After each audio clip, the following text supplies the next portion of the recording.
Sa gitna ng talamak na pagkalat ng mga maling balita o fake news sa iba't ibang social media platforms, inihirit ngayon ng Malacanang na i-regulate ang paggamit ng SOCMED bilang pangontra daw yan sa fake news. Pero nilinaw naman po ni Presidential Communications Office Secretary Jay Ruiz sa House Strike Committee na kailangan masiguro naman na hindi nito masasagasaan ang freedom of expression.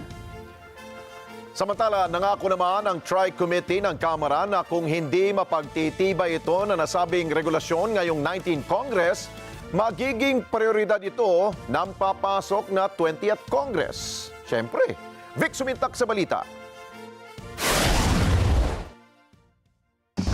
Personal na hiniling ni Presidential Communications Office o PCO Secretary Jay Ruiz sa House Tri-Committee na panahon na para magkaisa ang lahat ng ahensya ng gobyerno para i-regulate ang paggamit ng social media na nagiging platform para magpakalat ng fake news na nakakasira sa lahat ng institusyon, pagkatao ng bawat individual, maging sa pambansang seguridad. Ang House Tri-Committee ay binubuo ng Committee on Public Order and Safety, Public Information at Information and Communications Technology. Ayon sa kalihim, kailangan magkaisang tatlong sangay ng pamahalaan mula ehekutibo, legislatura at hudikatura upang mailatag ang regulasyon sa paggamit ng social media na hindi nasasagkaan ang freedom of expression.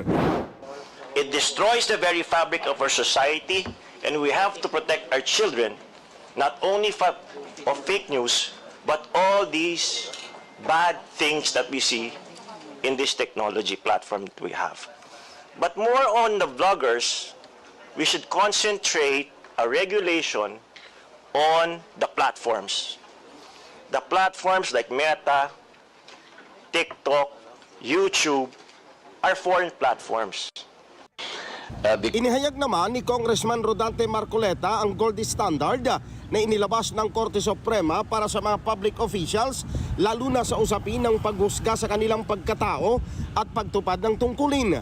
Binanggit ni Marcoleta ang kanyang personal na karanasan sa kamay ng mga social media vloggers kung saan siya ay paulit-ulit na nilalait. The conduct of public men, people in government, and how criticisms can be hurled against them and how should they respond to these criticisms. I think these are very important standards, Mr. Chair, in the wake of our desire to probably make laws in relation to free speech. Nangako naman ang Kamara na kung hindi na mapagtitibay ang planong regulasyon sa paggamit ng social media upang maiwasan ang pagpapakalat ng fake news ngayong 19th Congress, magiging prioridad ito sa pagpasok ng 20th Congress. Vic Sumintak para sa Mata ng Agila, matatag, matapang, matapat.